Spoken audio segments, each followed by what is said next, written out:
Great. Well, hello everyone, and thank you, Tichan, for the invitation, and also to your colleagues.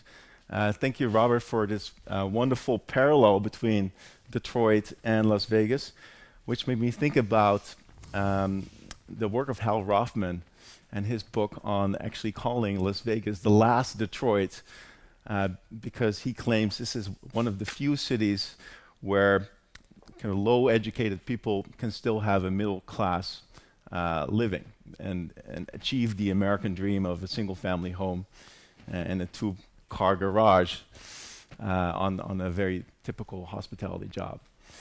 So I'm going to take you a little deeper to Las Vegas, and I commend the center for picking Las Vegas as an object of study, because it is still a very controversial place.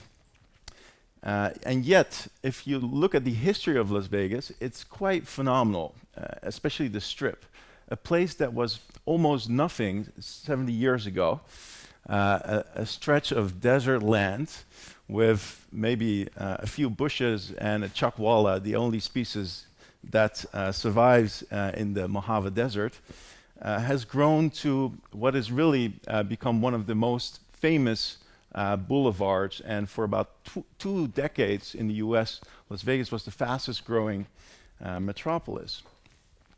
At the same time,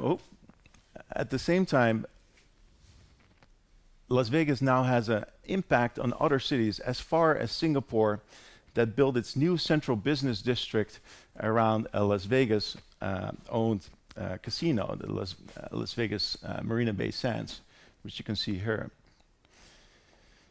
And I myself witnessed the impact of Las Vegas when I worked as an architect on this tower, which was briefly the world's tallest tower, only for a few weeks.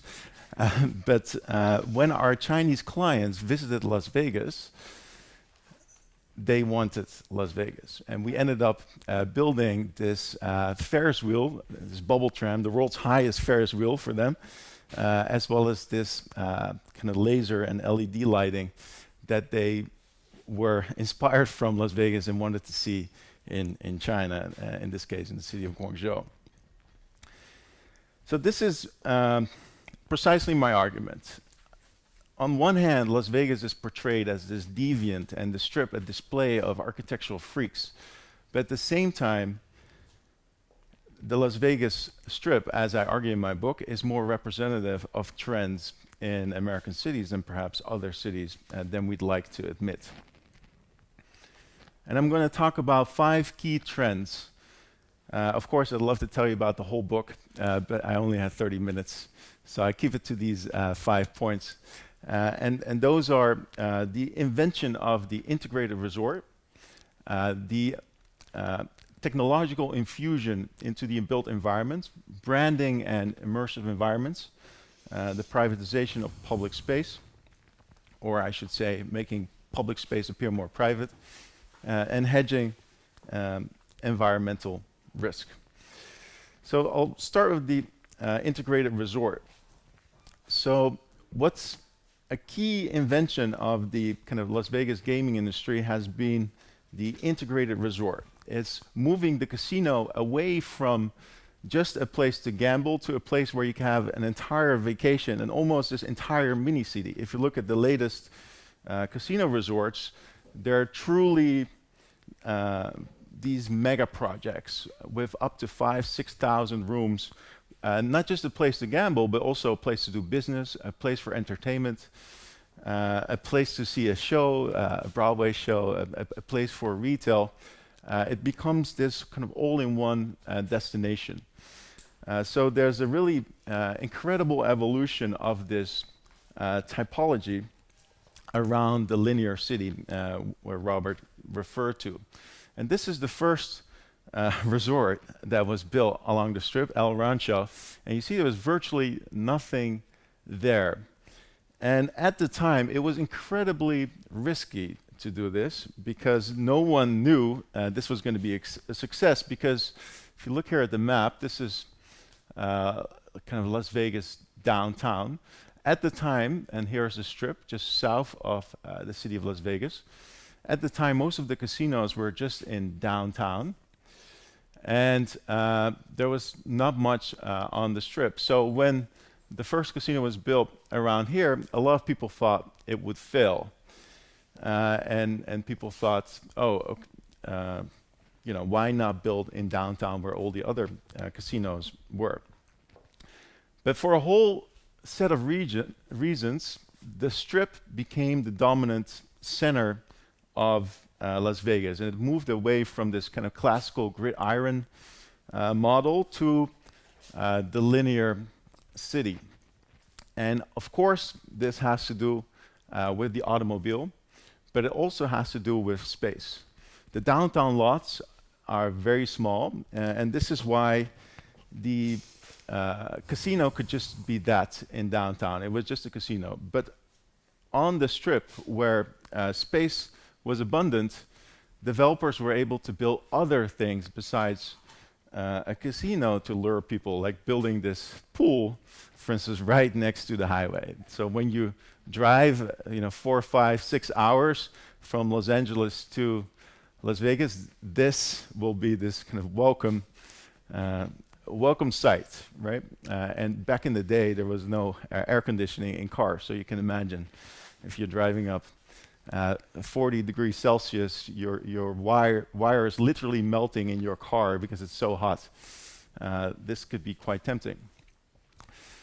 Now, what's truly fascinating about this strip, you have multiple casino resorts that are all offering the same thing, right? They're offering gambling, a place to stay.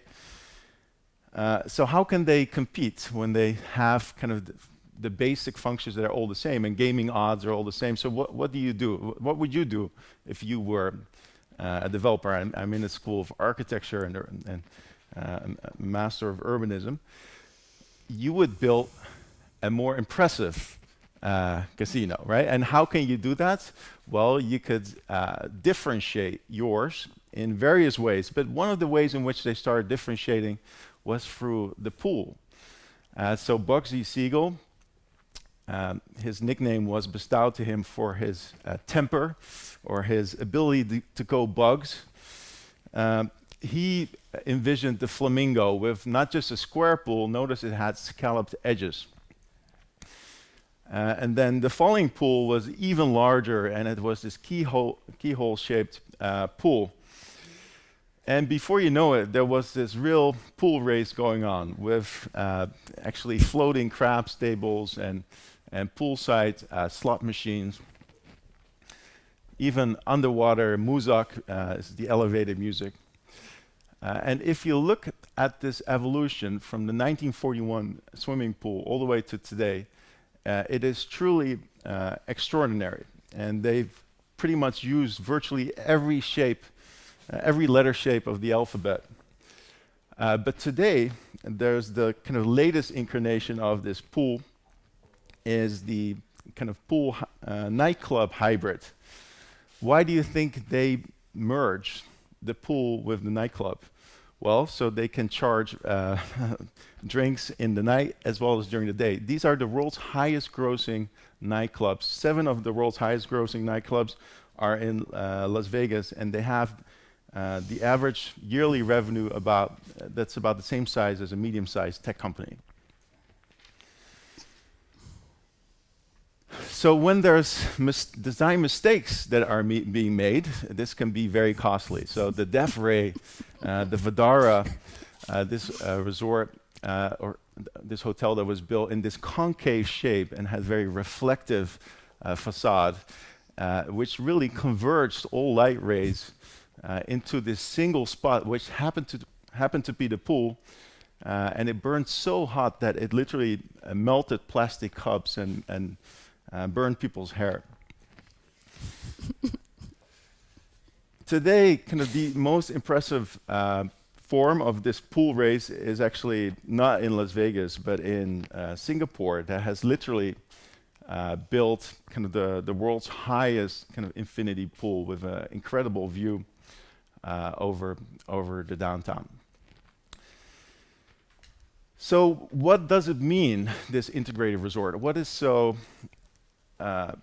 why does this matter?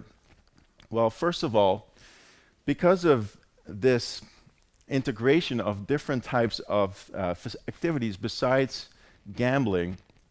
And if you look at the Strip today, 64% of all revenue comes from other activities, not from gaming.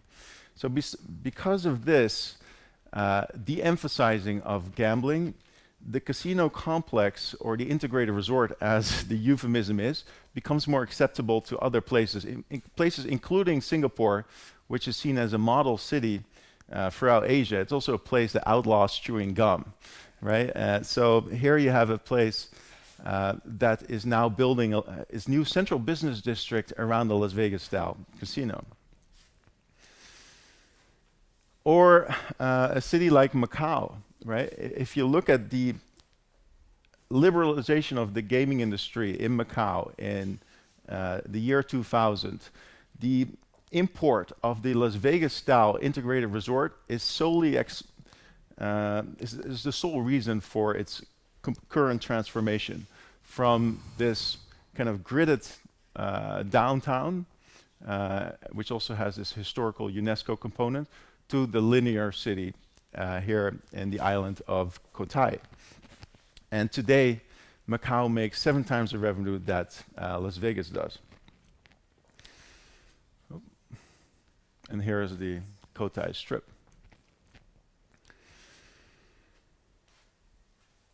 So that's one. The invention of the integrated resort has had a kind of tremendous influence. It has helped Las Vegas grow, and particularly around the Strip. But it's also now increasingly seen as a model for urban entertainment around the world, and being used in places, particularly in Asia. The second characteristic that I think is quite influential is the idea of technologically enhanced environments. And very early on, Las Vegas was on the forefront, using neon in very innovative ways. And why was kind of Las Vegas this test bed for technology? Well, again, we can trace it back to competition. So remember the Flamingo Hotel with the kind of first curvilinear pool. Here we have the Flamingo, which was kind of the first exotic resort. It had a flamingo as a sign. Notice how the second resort afterwards, the Thunderbird, is more voluptuous. It's 3D. It has more colors. It's even more exotic. So this race then quickly escalates. And if you look at the evolution of signage, you really see how it's a one-upmanship. One person puts up a sign, and then the next person wants to put up an even bigger sign. But in addition to that, there is another component, which is the evolution of technology. So the first signs were neon, like this one, right? And this is a photo montage of a showgirl that's eating a hamburger and drinking a Coke on this sign. But this image was used by the resort or the casino as a way to publicize itself. It wasn't just something that was there as an object for people who walked around. They really became linked with the casino marketing. But what's so fascinating is that as soon as there were new trends or new evolutions in technology, they were adopted on the Strip. So during that time, in the 50s, neon or phosphors were used in television. And as soon as there were new kind of colors invented, they were already used on the Strip. So the most fashionable colors were used as neon. And it led to quite a bizarre environment with all these casinos competing, leading to a place in which it's so bright you no longer know whether it's day and night. And because of all the heat emitted by these lights, it felt almost like walking through a toaster. You almost feel like a piece of toast being browned on both sides. And this is why, for the first time, Las Vegas became an object of fascination with the avant-garde. People like Tom Wolfe cultural critic, who comes with this famous quote: "Las Vegas is the only town in the world whose skyline is made up neither of buildings but of signs, but also of archigram and people like Peter Cook and Ron Herron, who are fascinated by this idea of electrics as place, how you can create a place that's entirely based on electricity. And when you shut off the electricity, there's nothing. So this was for them truly interesting, and they used Las Vegas as an inspiration for their instant city. And there was a real culture for technological prowess and innovation. So as soon as there was a new sign built, there would be the kind of opening ceremony with showgirls and the mayor and press. And these were highly sophisticated structures. First of all, they were the world's tallest freestanding signs, up to oh my God, I'm trying to remember things in metric, but I've been in the US for so long that it's hard to translate. But about 70 meters tall, right? So that's like a 20-story building, like this sign. And not only was this the biggest one, it was also really sophisticated with an animation sequence that made this stardust seem like a cloud that was kind of shimmering. So truly inventive. And of course, during this period is also when Bob Ventura and Denise Scott Brown write Learning from Las Vegas. So what did they learn?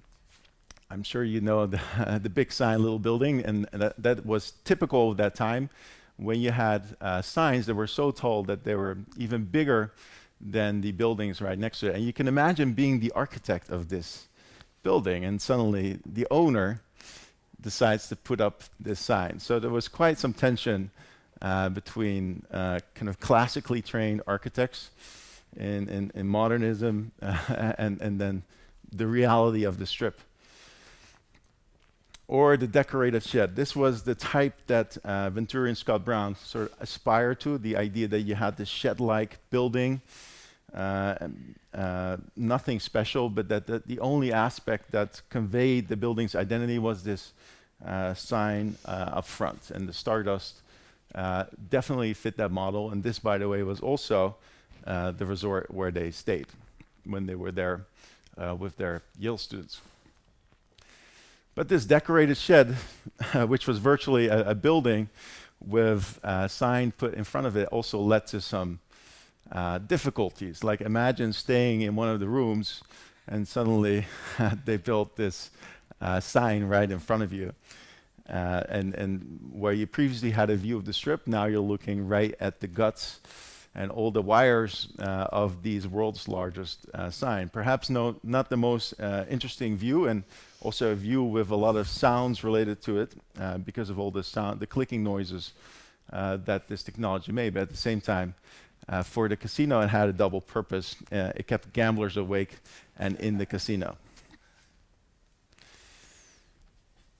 The next phase after neon is the whiteboard phase, which is when they no longer expose neon but put it inside of a plastic box. So this is at the time when acrylics are invented, and it essentially allows kind of easier maintenance of signs because the neon glass is no longer exposed to the weather. So supposedly this is easier for maintenance, but it was still a big effort to maintain. And here you have Mr. Kemp, who is a neon sign patroller, a unique Las Vegas only profession in which they literally kind of drove out to look for signs with kind of black spots to know if there was any light bulbs that were broken, and then he would point those out. So I want to give you a little some of his quotes because I think it highlights some of the kind of unique and actually quite dangerous professions that emerged as a result of this kind of technological fascination. So with transformers going up to tens of thousands of volts, it was a challenging job. I get shocked all the time Kempf said. It's better than a morning cup of coffee. Kempf would also change the letters on the whiteboard's sign panel. So these are those letters. And they can be up to 10 feet or 3 meters. So imagine moving a letter that's almost twice your size. A real hard day is when you have to take Wayne Newton down and put Dean Martin up. You go home physically and mentally exhausted. And with the Newton letters weighing 50 and 75 pounds each, they're not easy to carry up an 80-foot ladder. I once got a hernia lifting Wayne Newton, he said. And like any bulb changer in the business, one fall was inevitable. Kempf was a 55-foot tumble from the Tropicana sign, tearing his ligaments and shattering his teeth. So a very kind of dangerous profession, and it just shows that Las Vegas was clearly somewhat of an outlier, creating these new technological environments, and still is. The Fremont Street experience, which was the largest LCD screen, literally spanning 4 blocks. And the Luxor, the world's brightest laser beam, supposedly visible from outer space, just like the Great Wall of China. But really an incredible tool of kind of technological prowess. But even today, if you look at kind of the latest in smart cities and smart buildings, then you should stay in a Las Vegas hotel, because here you really have the integration of everything. You can call it the wet dream of kind of the smart city, in which kind of everything from robotics to big data and predictive analytics are being used. So what is predictive analytics? So it's the ability to predict a type of behavior and then correct it before it occurs. A bit like 1984 George Orwell. But imagine you're staying in a Las Vegas hotel and you are a frequent gambler, which means you have a pass or a frequent playing pass, and they tie that to your hotel key card. So every time you open your door, this information registers, or every time you order something or place a bet, all of this is known. And what's fascinating about this data that these casinos collect, and by far the most advanced one was done by Harrah's, whose CEO is an ex-Harvard Business School professor, is that they figured out that for each of us, we have a gambling threshold, which means that if we lose too much, we essentially stop gambling, which is the last thing they want.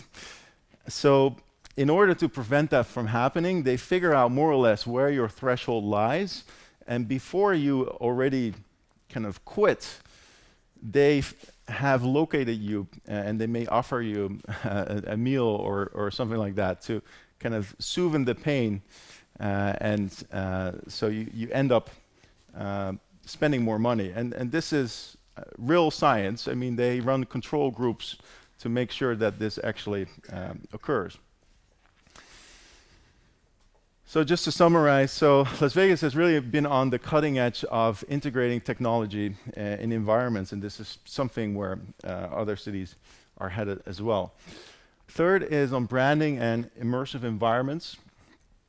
And probably what's so fascinating about the Strip, and it's something that I didn't realize at first, but only when I started to study this and go through all the marketing material, I realized that every decade, more or less, there was a new trend, and this trend then evolved to something else. So it was extremely attuned to trends.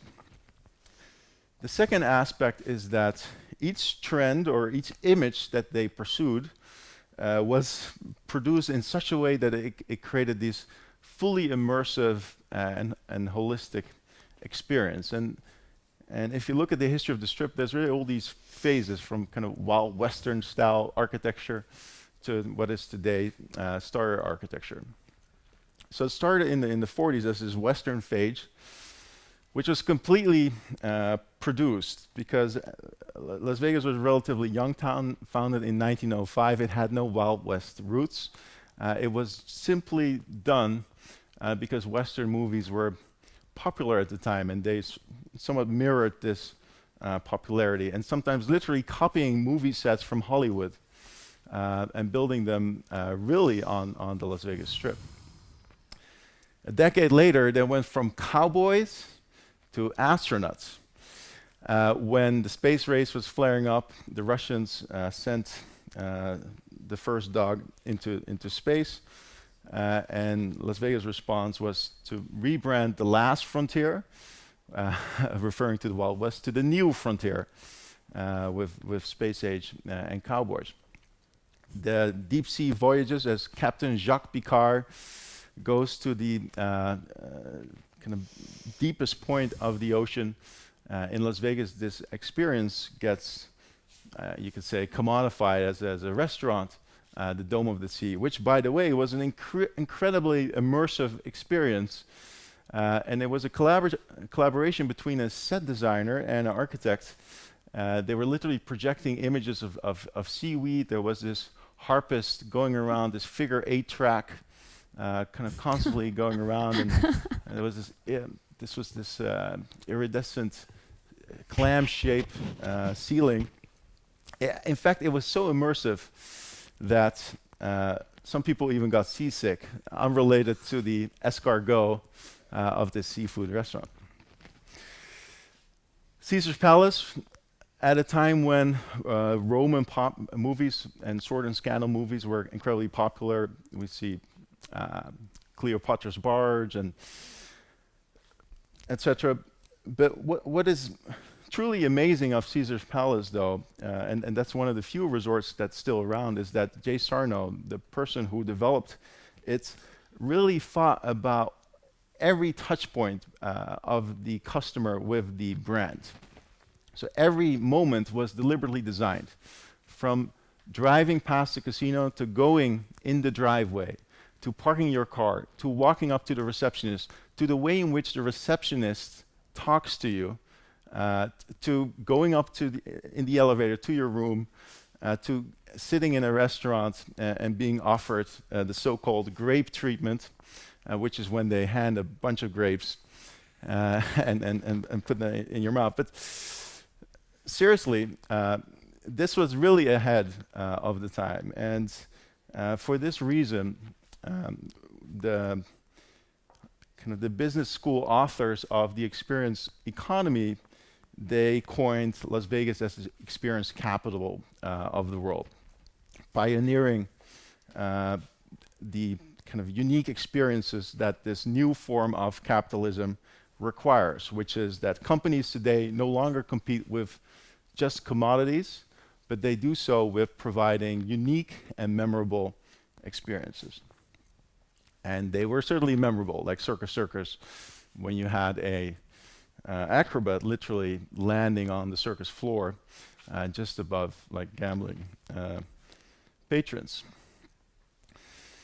So then, a decade later, they throw all this kind of pop culture themes out, and they go for kind of corporate modernism. And it's somewhat of an irony, because at the time when Las Vegas become known as this kind of postmodern city, the city that we all know about from learning from Las Vegas, it actually becomes corporate modernist, and this is precisely what Venturi and Scott Brown were writing against. And this is a big irony. And why did this occur? Well, in 1969, Las Vegas passed a law that for the first time allows corporations to own and operate casinos, and they bring their own kind of aesthetic. You could call it kind of the Hilton aesthetic, which is very different from the neon. A decade later, fast forward, we have Disneyland, as Disney emerges as the world's largest entertainment corporation. Excalibur gets built. But by the way, it's not so easy to build these kind of Disney fairy tales on the Strip. A lot of design ingenuity was necessary, including what people call the window eye trick. So how do you marry the scale of a mega resort with thousands of rooms with a kind of Disney fairy tale, small scale boutique idea. So you need something like this, in which you have something what appears as one room, right, and one window, but actually is four, right, and all these balconies here. So just a few of the kind of design inventions that designers had pioneered.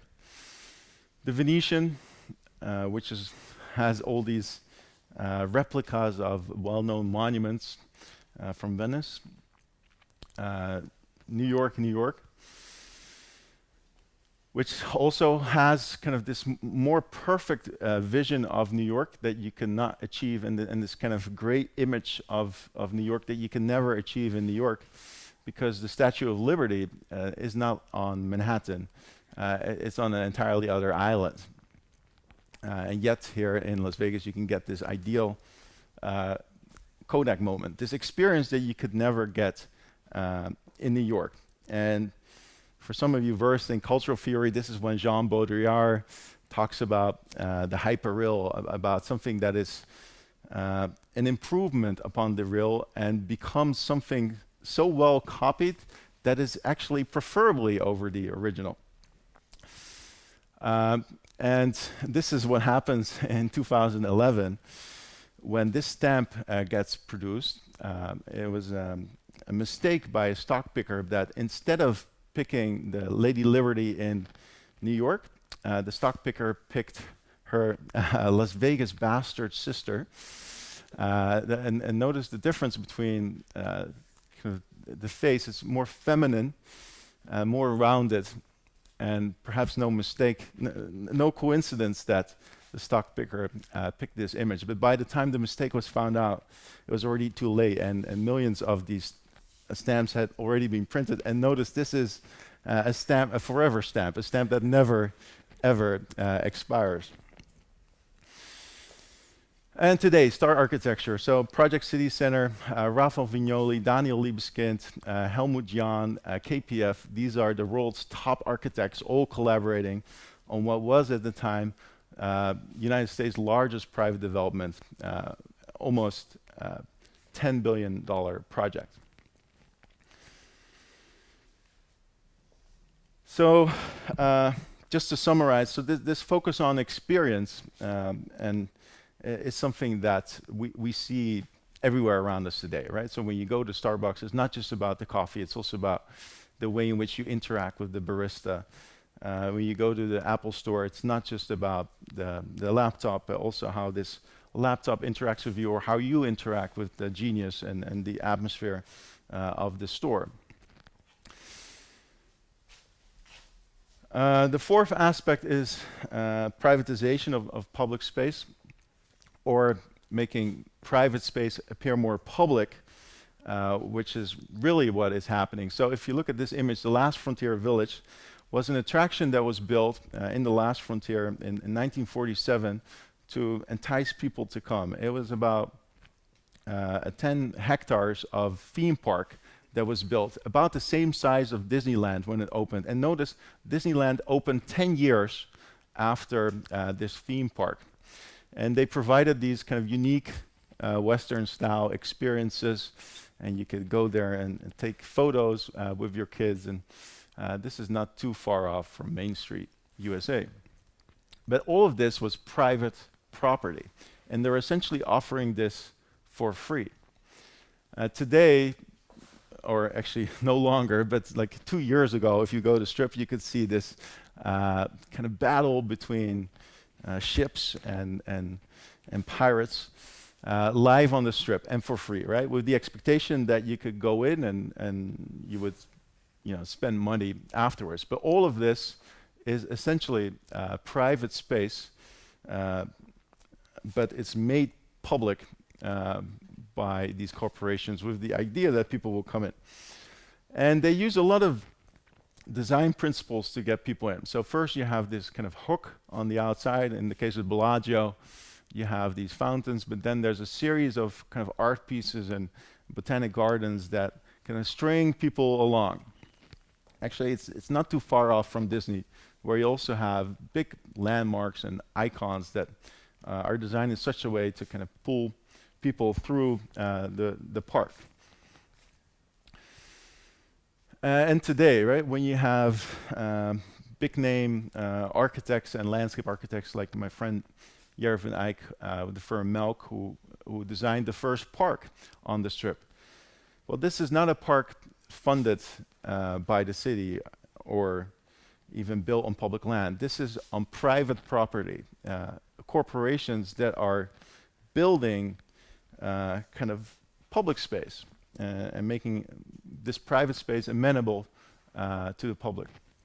And this is now a trend that I see a lot in places like New York, but also in China, where kind of malls are turning kind of private property into some of public space, and they're using the ideal of public space as a way to entice customers, right? And this is exactly the same, for the same reason like Disneyland has this Main Street USA, and they're offering something that you cannot get with online retail, and which is this kind of streetscape experience.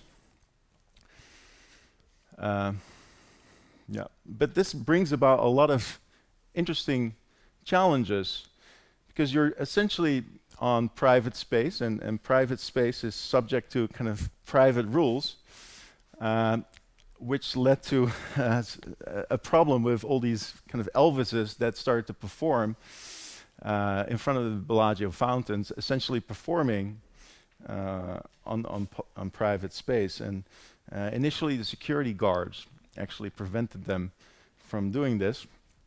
But then there was a battle of a revolt of the Elvises, and today they settled, and now they're allowed to do this. But still, a lot of activities are prohibited, including protesting or street hawking. And then finally, hedging environmental risk. So Las Vegas has always been characterized as a city of waste, perhaps for its many kind of implosions, and it was known as the implosion capital of the world. And implosions were seen really as a way to celebrate the opening of a new place, or even captured on film here, in this case of Mars Attacks, in which the implosion of the landmark resort was turned into a scene of the movie. And overall, Las Vegas really kind of, or at least the Strip, has grown tremendously from what was a kind of a small casino with maybe 50 to 100 rooms to what are today these mega resorts of thousands and thousands of rooms, actually getting so big that they're even starting to cluster into these kind of mega structures. This one's about a mile long, and it includes no less than 3 different mega resorts. But something interesting is happening. So as this linear city fills up, and kind of resorts go up and hotels go bigger, the city of Las Vegas itself kind of sprawls outward. And this has to do with this kind of magic formula that for every hotel room built on the Strip, about 8 jobs are created in kind of the tourism industry. These people are flocking to Las Vegas because they can still achieve this kind of single-family home ideal, and desert land is cheap. So as the Strip goes upward, Las Vegas is kind of sprawling outward. And as Las Vegas sprawls outward, Lake Mead, which is its chief water supply, is shrinking. And you get a city with these incredible contradictions. On one hand, these fake mountains built on the strip. On the other hand, you have these hillsides being excavated. And on one hand, you have these incredible fountains, right, on the Strip. On the other hand, this is the water shortage. So this used to be the level at which Lake Mead was filled. But this condition of playing a very dangerous game in the desert, or playing a dangerous game with the environment, is no longer so unique. So Atlantic City, Las Vegas' sister city, also a gambling city, was at least the boardwalk was almost entirely devastated during Hurricane Sandy. Developers have built up too close to the shore, ignoring kind of flood zones and 100-year floods. So I argue that Las Vegas is emblematic of what Ulrich Beck calls the risk society. It's always kind of pushed the limits, and today, what Beck claims, we are living in a risk society, a condition in which kind of risk is part and parcel of our everyday fabric, and hedging environmental risk is already part and parcel of cities who are all over the world thinking about climate-proofing cities as a result of kind of human-induced climate change.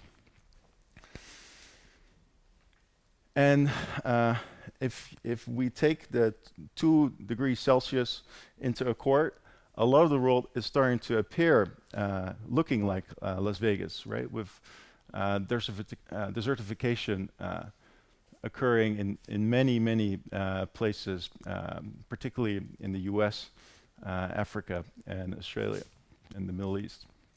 But already Las Vegas has been hedging this by designing with risk, building xeriscaping landscapes that do not require water, building massive solar arrays, and actually is a very innovative city in terms of its energy use, but also its water use. Almost 95% of all the water is recycled. So the water that you drink from the tap in the Las Vegas hotels, they don't advertise this, but this is 95% treated wastewater. Right? So Lake Mead, which is the city's chief water supply, is also a water discharge. It's essentially where all the sewage gets pumped, and then it gets pumped out about a mile further downstream and treated. So it's really ahead compared to other cities in terms of its water recycling. So that's pretty much it. So those are 5 things I think that are quite kind of relevant to other cities and very strongly present in Las Vegas. And I just want to leave you with a final thought. So there's one lesson you should take away from Las Vegas. It's the power of design of transformation to create something out of nothing. A lesson that is valid for cities as for in life. You need to have a vision of yourself beyond your current circumstances. But in order to do something you've never done before, you have to be willing to give up who you are today and start thinking about who you want to become in the future. Thank you.